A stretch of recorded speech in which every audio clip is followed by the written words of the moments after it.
I never imagined the day my mother died would also be the day my marriage cracked open like a rotten shell.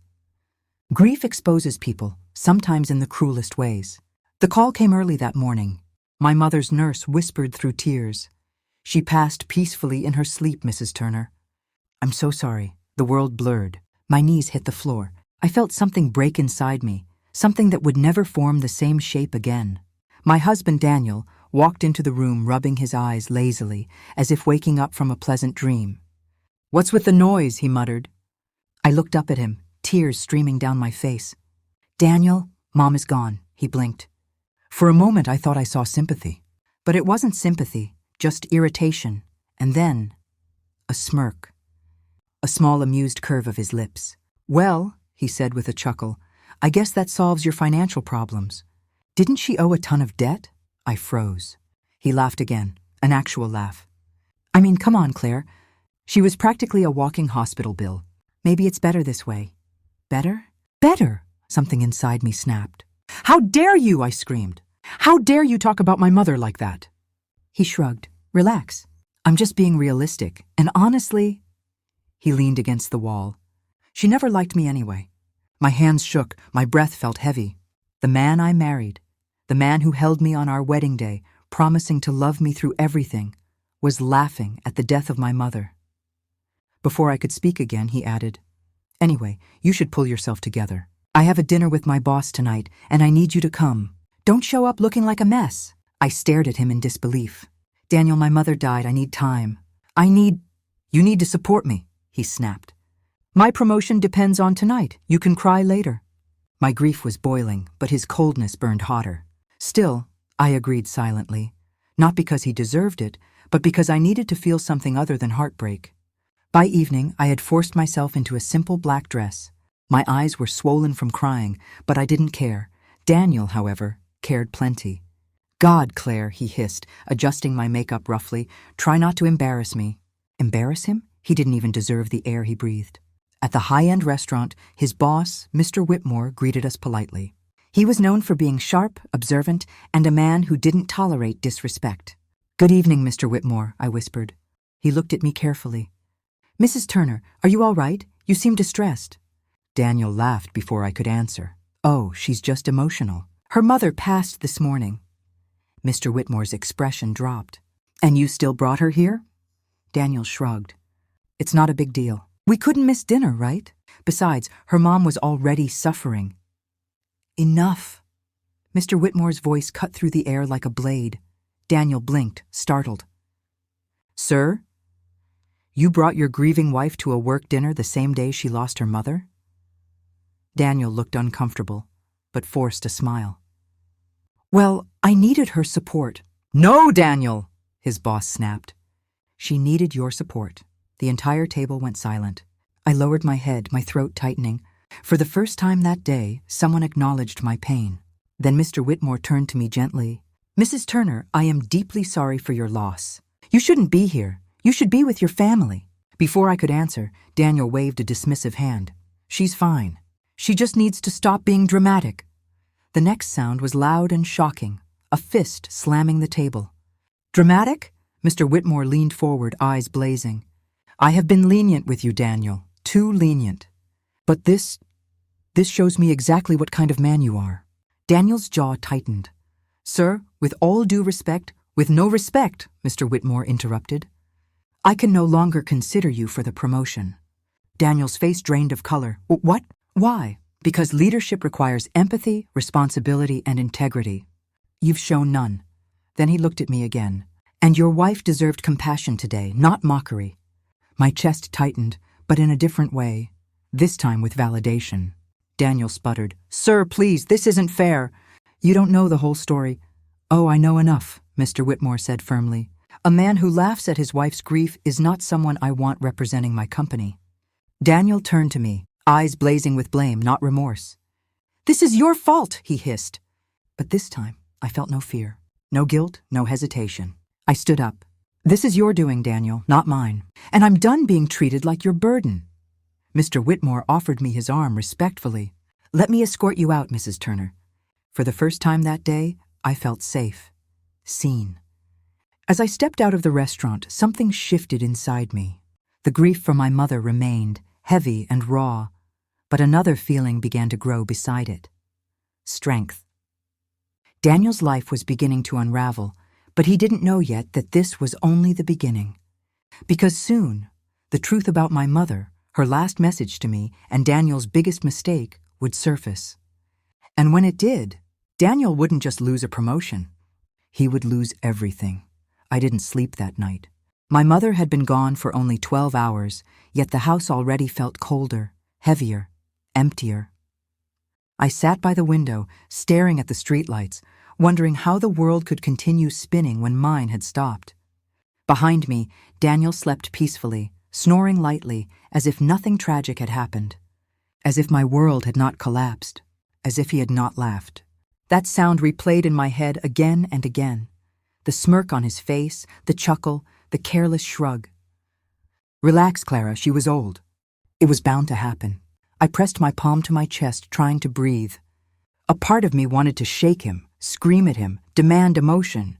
But another part of me remained silent, observing. And that part had begun piecing things together. At 7 a.m., Daniel walked into the kitchen whistling, while I stared at my untouched tea. Big day today, he said, grabbing toast.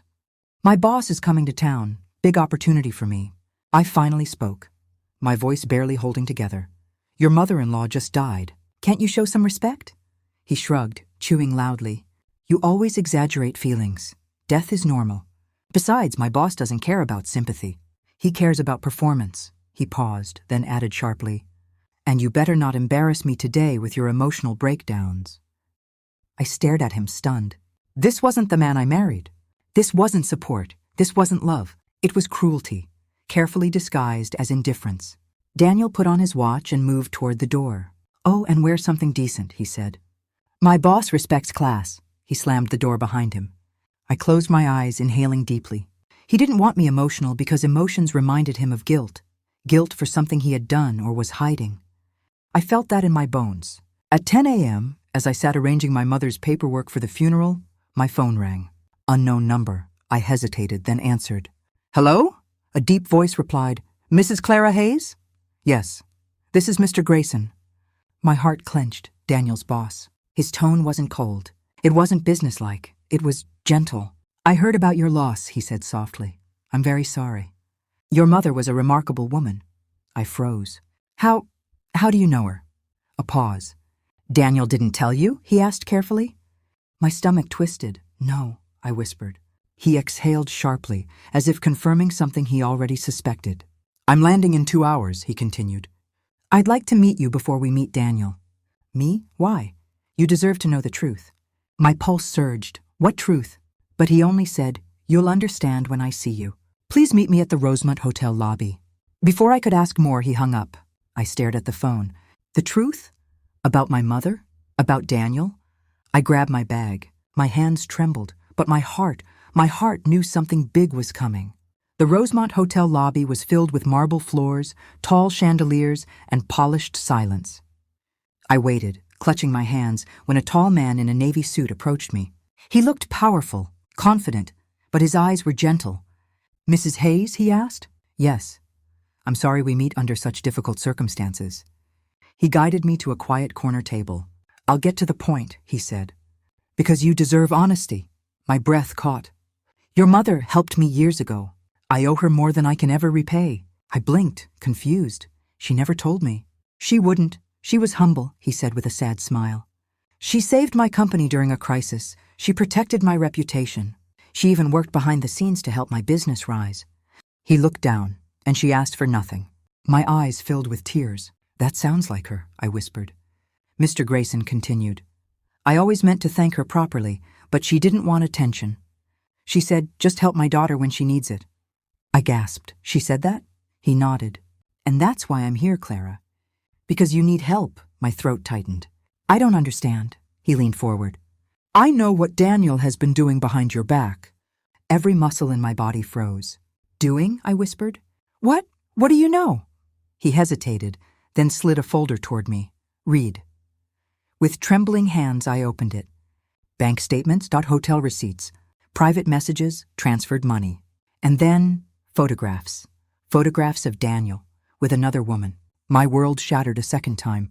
The room spun around me. I can't believe this, I whispered, choking on air. I tried to warn him, Mr. Grayson said. I told him to stop. I told him he would lose everything. My tears blurred the pages. He mocked you, Clara. He mocked your mother. He said you were weak, that you depended on him. A sob escaped my throat. And worst of all, look at the dates. I flipped through the papers. My heart stopped. The affair had begun, while my mother was in the hospital. While I was spending nights holding her hand. While I was praying she would survive. While I was telling Daniel I needed him. He wasn't working late. He wasn't tired. He was cheating and laughing at my pain. I pressed my trembling fingers against my mouth. How could he do this? I whispered. Mr. Grayson looked at me with understanding, because he thought no one would ever hold him accountable. He leaned closer, but he was wrong. My heartbeat grew louder, because suddenly, everything made sense. The coldness, the distance, the laughter. He wasn't heartless about my mother's death. He was relieved. Relieved that the one person who could expose his lies was gone. Except, she wasn't gone completely. She had left truth behind. Through Mr. Grayson, I wiped my tears. What do we do now? I asked quietly. He smiled, a slow, powerful, determined smile. We end his game.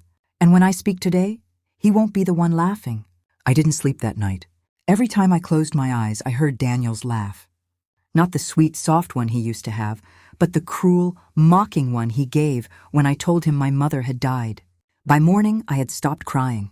Something inside me had shifted. I was done being weak, done being quiet, done letting Daniel treat my pain like entertainment.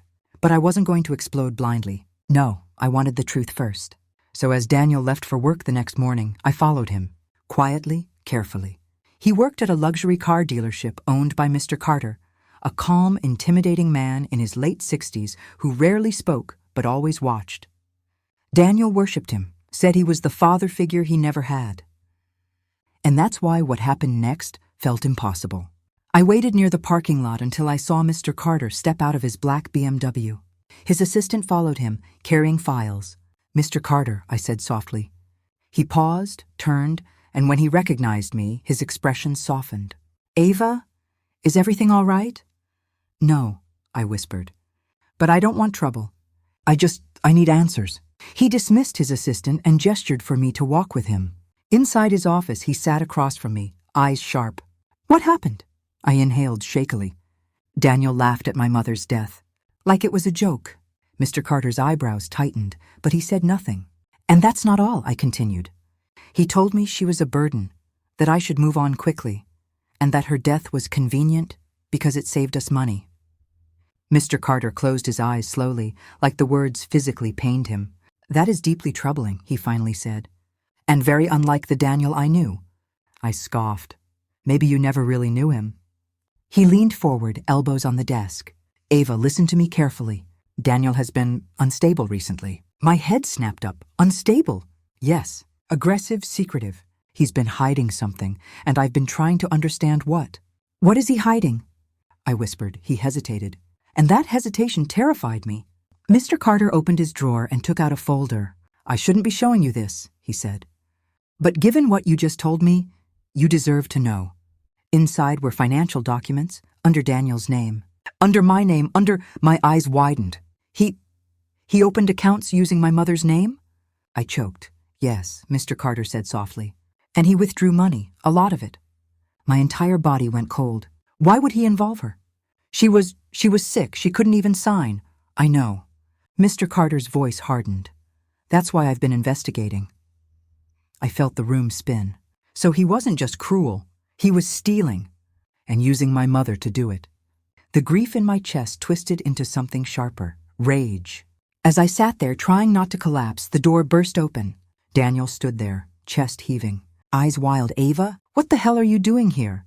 Mr. Carter slowly stood. I called him, he said. He needs to hear this. Daniel's face went pale. Hear what? I held up the folder. This, I said quietly, your secret accounts. The withdrawals, the forged signatures. He froze. And in that frozen silence, I saw it. The truth. The guilt, the panic. He did do it. Daniel's voice broke into a stutter. Ava, listen, I can explain. Oh, please explain, I said, standing. Explain how you used my dying mother's identity to steal money. Ava, it's not what you think. Really? Because it looks like fraud. It looks like betrayal. It looks like cruelty. His jaw clenched. I did it for us. For us? I snapped. You did it for you. You laughed at my mother's death because you only cared about what you were losing. Mr. Carter interrupted, voice cold and razor sharp. Daniel, you forged documents. You stole funds. You committed a serious crime. Daniel swallowed hard. Sir, please don't fire me. Please. I'm not firing you, Mr. Carter said. Daniel gasped in relief. But then Mr. Carter's voice dropped to a deadly calm. I'm calling the authorities. Daniel's face drained of all color. No, sir, you can't. This will ruin me. Mr. Carter nodded slowly. Yes, Daniel fell to his knees. He actually cried, not for my mother, not for what he did, but because he was losing everything. Ava, please tell him not to do this, he begged. Please, you have to help me. I stared at him. This man who mocked my mother's final breath, who lied, who forged, who stole, who laughed at my pain. He expected me to save him? I took a step back. No, I said. You didn't hesitate to destroy me. I won't save you from what you've done. Daniel's face twisted from begging to anger to something darker. So you want to ruin my life? He hissed. No, I said, my voice steady. You ruined it yourself. Mr. Carter pressed a button. Security entered, then police. Daniel screamed, actually screamed, as they put him in handcuffs. This is your fault, he yelled at me. All of this. You're doing this to me. I lifted my chin. No, Daniel, I whispered. You did this to yourself the moment you laughed about my mother. As they dragged him out, his voice echoed through the hallway. Ava, don't do this, please. But I didn't move. Not an inch, not a breath. Mr. Carter touched my shoulder gently. You're safe now, he said. But the war inside me was far from over, because Daniel wasn't done with me. Not yet. And the next part would change everything. I barely slept that night. Every time I closed my eyes, I saw Ethan laughing. Laughing while I cried over my mother's picture. Laughing as if grief was a joke. Laughing like a stranger I had never known. Morning sunlight spilled across the living room as I brewed coffee, my hands trembling. I had spent hours replaying every moment of the past year, searching for signs. Signs that the man I loved was slipping away into someone unrecognizable. But nothing prepared me for what came next. I heard the front door open. Ethan walked in, yawning casually, as if the previous night hadn't happened. Morning, he said, no remorse. No hesitation, just his usual smug tone. You left me yesterday, I reminded him quietly. You laughed at my mother's death, Ethan. He raised a hand, cutting me off. For God's sake, Claire, she was old. People die. I don't know why you're turning this into a tragedy. Get over it. The sharpness of his words dug into me like a blade. My mother wasn't just old. She was everything. Gentle, loving, the only person who had never hurt me. Her death was sudden, unexpected, painful. Do you even hear yourself? I whispered. He rolled his eyes, grabbed his bag, and headed toward the hallway mirror. I don't have time for emotional drama, he muttered. I have a meeting with Damon today. He's already annoyed with me. Don't make things worse. Damon, his boss. The same boss who had called me last night, his voice tense. He had wanted to talk to Ethan urgently. He said it was important, critical. And the moment Damon mentioned documents, Ethan had rushed out of the house like a man on fire. Something was wrong, something bigger than the cruelty he showed me. Around noon, my phone buzzed. Damon, Claire, can we talk? Alone, now. His urgency frightened me. I grabbed my coat and drove straight to Ethan's office. When I reached the building, Damon was already waiting in the lobby, pacing back and forth. He looked exhausted, as if he hadn't slept in days. Thank you for coming, he said quickly. We don't have much time. My heart pounded. What's going on? Is something wrong with Ethan? Damon exhaled sharply. That depends on how you define wrong. He motioned for me to follow him to his office. The moment the door closed, he dropped the bomb. Claire, I think you deserve to know the truth about your husband. My knees weakened. I gripped the edge of the chair as Damon pulled out a thick folder. Ethan lied, he said. Not just to me. Not just to the company. But to you. My stomach twisted. Lied about what? Damon opened the folder. Inside were documents, photos, emails, pages filled with numbers, transfers, approvals, familiar signatures. My mother's signature. I froze. Damon continued, voice firm but gentle. Your mother trusted Ethan, didn't she? Yes, I whispered. She adored him. She used to call him the son she never had. Damon nodded slowly. And that's exactly why he used her. I felt breathless. What are you saying? He forged her signature, Claire. On multiple documents, he convinced her to invest her savings in a project that didn't exist. He drained her accounts, then buried the whole thing under fake paperwork. My vision blurred. No, this couldn't be real. My mother died with financial stress, I whispered. She was worried. She kept saying something wasn't right. Yes, Damon said. Because someone stole every penny she had. My throat closed. Every memory of Ethan smiling at my mother. Every time she said, "He's such a good man, sweetheart." Every moment she trusted him. All of it shattered into pieces. You're telling me he robbed her? I choked. Yes, Damon said. And when she insisted she wanted her money back, he panicked. The room spun. My heart dropped into darkness. Oh my God. Claire, Damon said softly, your mother didn't die of natural causes. She collapsed from overwhelming stress and heart pressure. She was terrified. She knew something was wrong but didn't know what. And Ethan laughed because he thought he got away with it. Tears streamed down my face.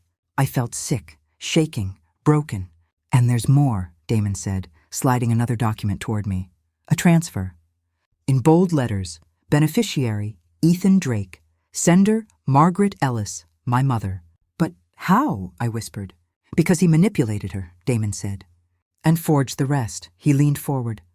I called the lawyer. This transfer happened 5 days before she died. Claire, he was draining her until the end. I felt like screaming. I felt like tearing the world apart.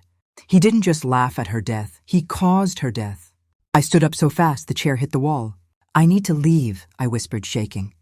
Claire, I need to go. I rushed out of the building, tears burning my eyes. I drove without direction, without breath, without sanity. My heart was breaking. My world was collapsing. The man I loved, the man I trusted, the man I married. He didn't just betray me. He destroyed my mother and laughed. When I reached home, Ethan was already there, lounging on the sofa, scrolling through his phone. Where were you? He asked lazily. You look like hell, I stared at him. At the monster I never knew I married. He smirked. What? Don't tell me you're still crying about your mother. Ethan, I said slowly, we need to talk. He groaned. About what now? I took a deep breath. About the truth, about the documents, about his betrayal, about everything. But before I could speak, the front door burst open. Damon stormed inside with 2 police officers. Ethan shot up from the couch. What the hell is this? Damon's face was cold. Ethan Drake, he said, you are under arrest for fraud, forgery, and embezzlement. Ethan's eyes widened. Damon, wait. Save it, Damon snapped. The officers grabbed Ethan's arms. Claire! Ethan yelled as they handcuffed him. Tell them something. Don't let them do this, I stared at him. At the man who destroyed my mother. At the man who laughed. And for the first time in my life, I felt nothing but disgust. I stepped closer, met his desperate eyes, and whispered, You did this to yourself. His face crumbled, and mine finally hardened. I stood frozen in the living room as Daniel's boss, Mr. Graves, finished replaying the audio recording of my husband mocking my mother's death and mocking me. Daniel looked pale, trembling, caught like a child with his hand over the flame. Sir, please, this is between my wife and me, he stuttered. But Mr. Graves didn't even look at him. He stepped closer to me, speaking with a firm but gentle tone. Amelia, you deserve honesty and justice. Those words were the opposite of what my husband had ever given me. For a moment, I felt something I hadn't felt in months. Safety. Daniel exploded. Why are you taking her side? This is my home. Mr. Graves turned slowly. Your home? He took a step toward Daniel, lowering his voice like a warning growl. No, Daniel, this is her home. And your attitude is exactly why we're here. My breath caught. You knew? I whispered. Mr. Graves nodded. I knew something was wrong when Daniel laughed about your mother's death during a meeting. He bragged about how it saved him the effort of dealing with an old woman. Daniel's face drained white. Liar! That was a joke. Mr. Graves cut him off. You're not only cruel, you're careless. You said it in front of senior executives. One of them recorded it. My knees almost gave out. My mother had been everything to me. Losing her was the darkest moment of my life. And while I cried myself to sleep, my husband had laughed. Mr. Graves continued, voice sharpening. You also told your co-workers that Amelia is dead weight, and that you were planning to replace her once her inheritance ran dry. I felt something inside me break apart. All the years, all the nights I stayed awake supporting him, believing he simply needed help. It had all been a cruel transaction to him. Daniel tried to reach for me. Amelia, please, listen, this is being exaggerated. I stepped back. Don't touch me. His hand dropped. Mr. Graves looked at me with something like sorrow. There's more, he said quietly. And he handed me a folder. My fingers trembled as I opened it. Inside were documents. Things I never imagined. Transfers from our joint account to someone named Laura. Hotel receipts, cash withdrawals before his work trips. A lease agreement under his name for an apartment I'd never heard of. I felt my world tilt. Who is Laura? I asked, my voice barely a whisper. Daniel swallowed hard. She's a friend, I laughed. It was the first time I smiled in hours. But it wasn't from amusement. It was from realization. You brought your mistress into our marriage, I said softly, all while laughing at my grief. He shook his head desperately. I didn't cheat. She's just someone from the office. You're believing him over your own husband? Mr. Graves raised an eyebrow. She's not from the office. She's your personal assistant. And you gave her a raise last month. Daniel looked like he was cornered by fire on both sides. That's none of your business, he shouted. It is, Mr. Graves said coldly, when you used company funds to entertain your affair. Daniel froze. I turned to Mr. Graves. You didn't come here just to show me this, did you? No, he admitted. I came for 2 reasons, to warn you and to confront him. Daniel barked a laugh. What, you'll fire me over a personal issue? Mr. Graves stepped forward, eyes hard. You forged signatures, Daniel, company signatures.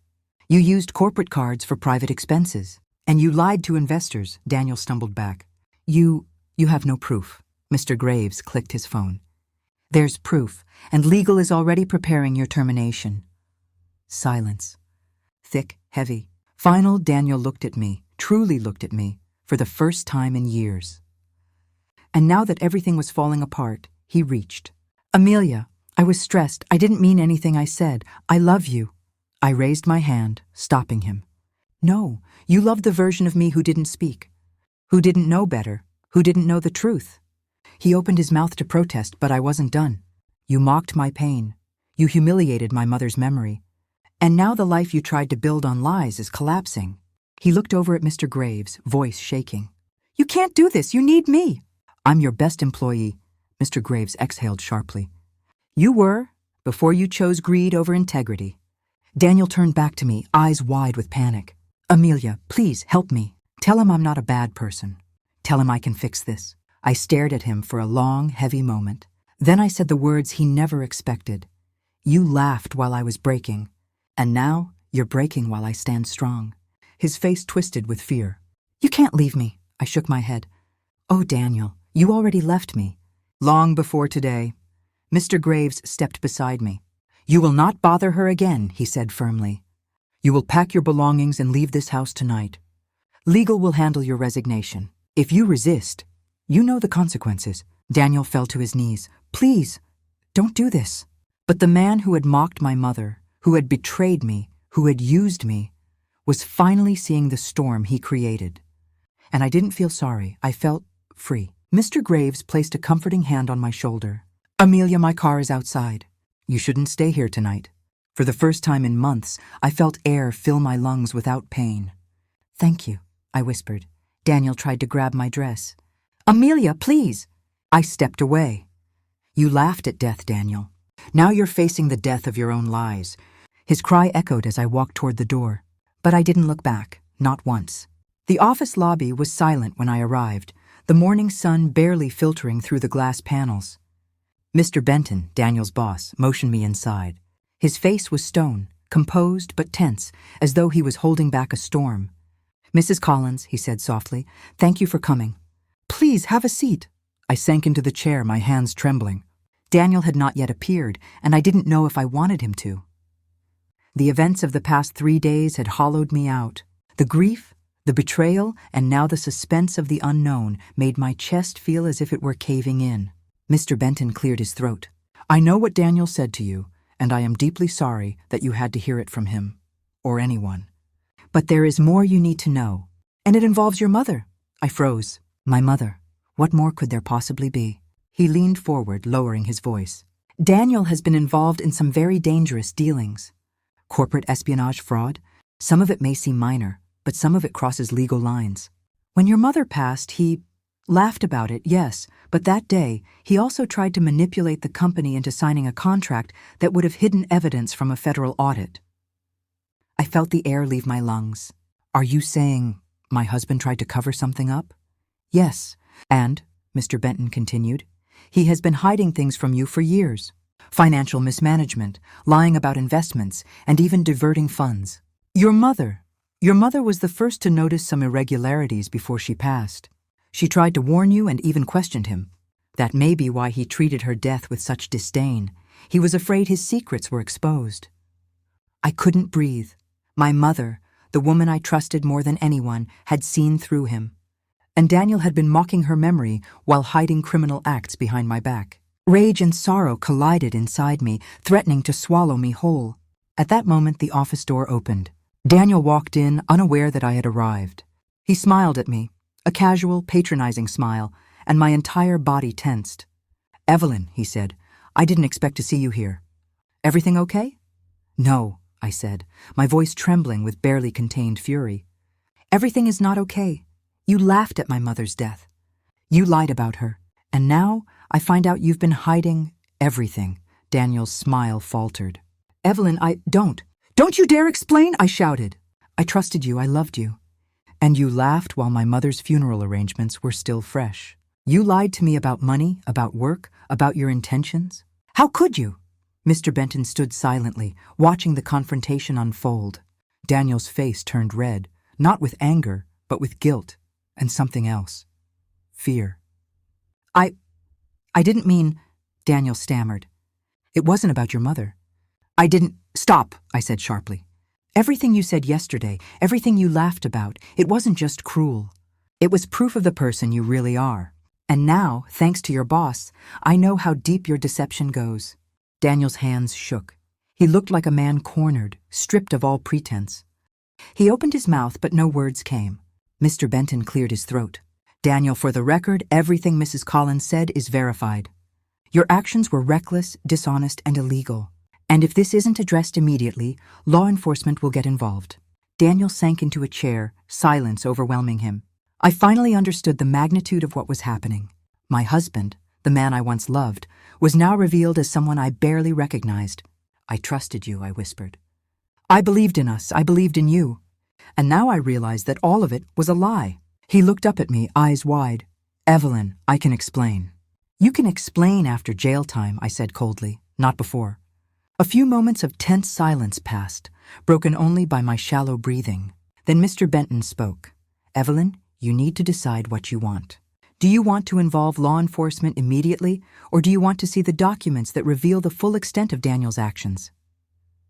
I hesitated for a moment, the weight of the choice pressing down on me. Then, with determination, I said, I want to see everything. I want to know the truth. Mr. Benton nodded and handed me a folder thick with documents, bank statements, contracts, emails, and notes Daniel had tried to hide. As I flipped through each page, the reality hit me harder with every line, the deceit, the embezzlement, the lies. Everything my mother had feared, everything she had warned me about, Daniel had done. I felt a mixture of grief, anger, and finally, liberation. The truth was painful, but it also set me free. Daniel looked at me, defeated. Evelyn, I'm sorry. I never meant to hurt you. You lied to my mother, and you laughed at her death, I said. There is nothing you could say that would undo that. Mr. Benton finally stood. I think it's best if we call the authorities.